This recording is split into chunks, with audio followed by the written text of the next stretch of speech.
Olá, meus queridos alunos, tudo bem? Aula de Análise Sintática 3, o curso é pontuação. Aula de número 4, e nesta aula nós veremos o ponto de interrogação, o ponto de exclamação, as reticências e as aspas. Antes, aquele pedido para você que ainda não se inscreveu no canal. Eu preciso da tua inscrição como forma de agradecimento, de retribuição, a ajuda que o canal está te dando. Nada mais justo. Se já está inscrito, pode curtir, compartilhar nas redes sociais, dar joinha nos vídeos, e me seguir nas redes sociais. Falando em desculpa, eu quero pedir desculpas a vocês. Eu dei uma aula, aula anterior, gripado. Não era para ter acontecido. Eu armei toda a estrutura aqui para gravar e do nada veio. Comecei a espirrar, começou aquela coriza, não cheguei a espirrar em aula, mas estava morrendo de vontade de espirrar. E começou uma coriza e eu comecei. O microfone fica muito evidente, tá aqui, eu me esqueci do microfone, E aí as pessoas, claro, comentaram. Quem não viu, vai ver. Volta aí na aula, vai me dar monetização, da visualização do vídeo, mas se quiserem ver, podem ver. Não ficou muito legal, tá, pessoal? Mas eu queria dizer para vocês que eu pensei em vocês, eu não vou deixá-lo sem aula. Então eu vou gravar a aula mesmo assim e seguir adiante. Só que ficou um horror. Ninguém merece ver um professor dando aula se esvaindo em ranho, que nem ficou na aula o tempo todo. Desculpe, 1000 perdões para vocês. Não era para vocês terem assistido aquela aula daquele jeito. Mas como eu já postei, eu não vou tirar do ar, eu vou deixar, tá? Mas algumas pessoas realmente, me mandaram umas muito preocupadas comigo, perguntando se eu estava gripado, melhoras da gripe, outras me xingando, obviamente, e com razão, porque se você vai colocar uma aula no ar, não precisa colocar daquele jeito. Só que eu me esqueci totalmente, da gripe. Eu postei, gravei a aula, me esqueci do que eu estava gripado. Aí depois eu acabei não visualizando a aula antes de postar, só cortei no início, cortei no final, como eu sempre faço, postei.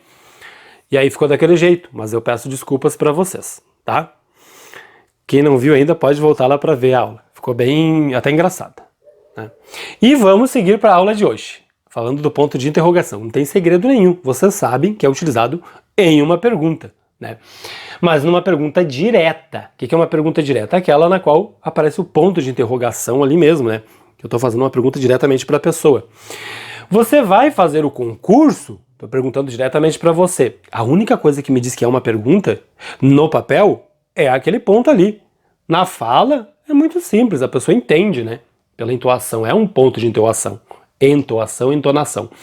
O ponto de interrogação e o ponto de exclamação são pontos de entonação, Só pelo meu tom de voz a pessoa percebe se é uma exclamação, se é uma interrogação, mas na escrita, se não tiver, sinto muito, causa ambiguidade sim, a gente não sabe se é uma pergunta ou não. Ou então, pergunta indireta. Existem duas maneiras de se fazer uma pergunta, de maneira direta ou indireta.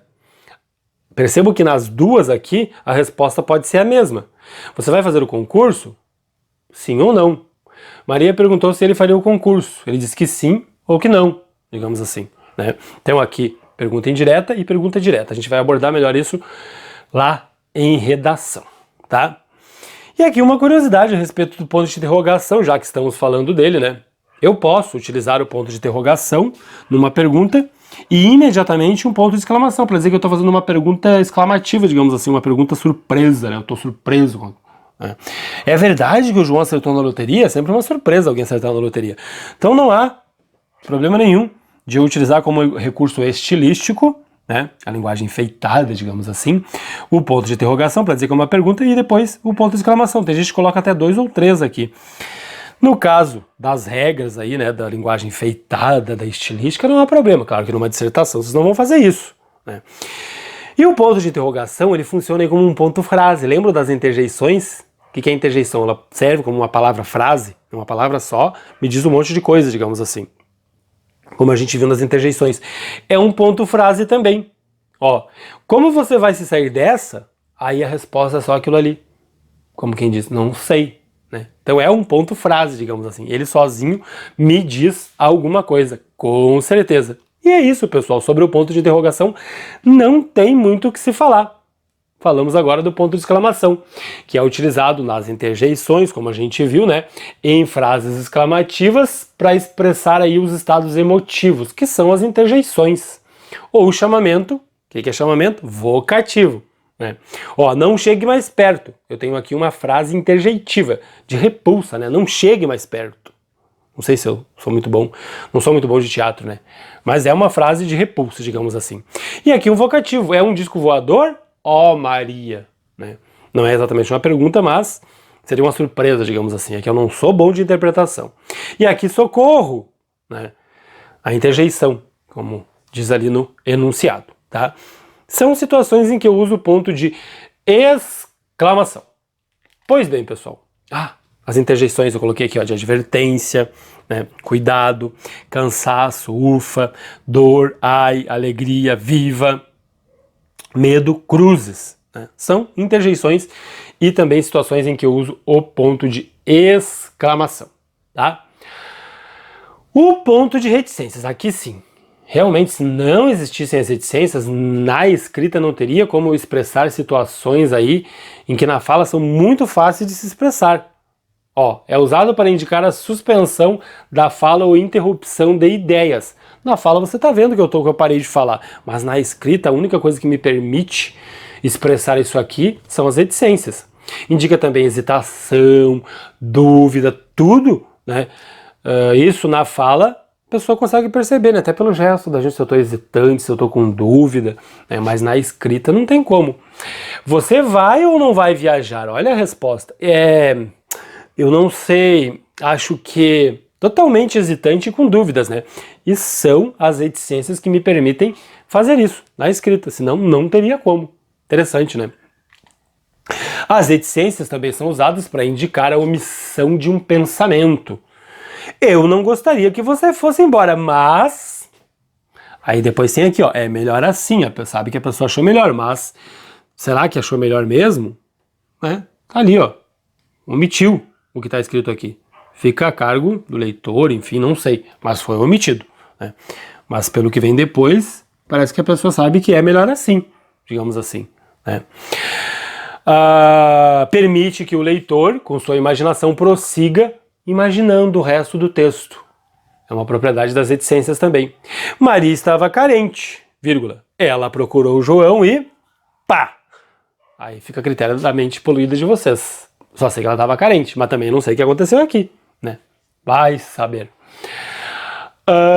O ponto de reticência também é utilizado para indicar que algumas partes do texto foram suprimidas, porque também não se sabe. Mas o ponto de reticências me permite fazer isso.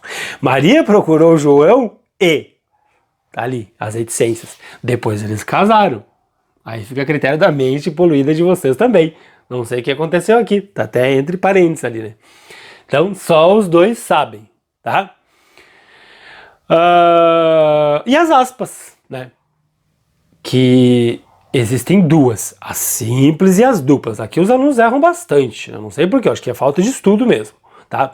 Aspas duplas são aquelas que são duas de cada lado, e simples aquelas que são uma de cada lado, digamos assim, tá? Então eu uso as duplas para indicar o começo e o fim de uma citação, que daí pode ser de um escritor famoso ou de qualquer pessoa, da minha vizinha. Percebam que no jornal os jornalistas falam, abre aspas, dizem, depois fecha aspas, para dizer que é uma pessoa que disse aquilo, né? Aqui eu coloquei uma citação do Sócrates, começa com letra maiúscula, porque é exatamente do livro, né? Aí eu coloco aqui, entre aspas, bonitinho, tudo tranquilo. Não há problema de fechar aspas e depois colocar o ponto. Eu poderia colocar o ponto e depois fechar aspas. Nesse caso da citação eu preferi fazer assim, mas é quase que facultativo isso aqui. Tem uma situação que não tem como, a gente vai ver lá no final, tá? Mas eu fecho aspas e coloco o ponto, sem problema algum. Eu utilizo as aspas duplas também em palavras estrangeiras e gírias, e aqui é erro se não utilizar. Os alunos erram muito em redação. Colocam lá o estrangeirismo, nem sabe que é estrangeirismo e não colocam as aspas duplas, né? Ou então, né, aqui já é mais difícil de utilizar a gíria, né, em redação, mas aqui conta como erro. Não colocou, dizendo que é um estrangeirismo, né? Já conta como erro. Ó, para desligar, aperte o power. Power, na verdade, né? Power. Minha avó falava power, né? Porque o W antes era V. Então ela dizia power. Se falasse power, ela não sabia o que era. Mas falava power, ela apertava na hora, tá? Power ainda é uma palavra que não foi aportuguesada. Ou então em gírias. Passa lá na baia pra gente bater um rango. Baia aqui no sul é casa, rango é comida e bater deve ser comer, né? No caso aqui. Mas são gírias, devem estar entre aspas e aspas duplas. Eu uso as aspas duplas também para registrar uma ironia, né? Para ressaltar o significado de uma palavra. Criança. Estou ressaltando, na verdade, é uma ironia. Uma criança de 17 anos entregou tudo, é uma ironia, né? 17 anos já é adulto. Uma criança de 17 anos deveria saber ler. Claro que é uma ironia, então eu coloco. Se não colocar as aspas, é considerado um erro. E aspas duplas também, tá? E as aspas simples, que é muito fácil de ser utilizada. Em algum momento da vida de vocês, da vida acadêmica de vocês, ou de concurseiro, ou de estudante, vocês vão precisar utilizar isso aqui, tá? Usa-se no interior do texto em que já se utilizou as aspas duplas. Minha mãe me chamou dizendo. Aí eu vou dizer o que a minha mãe me disse. Venha almoçar, meu anjinho. Claro, né, que meu anjinho, né? No fundo, né, ela não é meu anjinho. Ou seja, esse meu anjinho aqui é outra coisa, né? Não é um anjinho, é um capetinha. Né? Então venha almoçar. Aí eu, aspas duplas, para dizer o que a minha mãe estava falando. Mas como aqui ela está sendo irônica, eu coloco aspas simples dentro das aspas duplas. E percebam que aqui eu coloquei as aspas, fechei com aspas simples, coloquei o ponto e depois as aspas duplas, né? Porque daí não tem como colocar 3 aspas e depois o ponto lá. Daí eu preferi fazer o texto desse jeito, mas é basicamente facultativo ali. Se as aspas vêm depois ou antes, tá? Depende um pouco da estrutura do texto, mas isso aí a gente vai ver mais adiante, tá? E terminamos a aula, né, pessoal? Vou pedir para quem ainda não se inscreveu no canal que se inscreva. Ajuda bastante na divulgação do canal. E se já está inscrito, pode curtir, compartilhar nas redes sociais, dar joinha nos vídeos e me seguir nas redes sociais.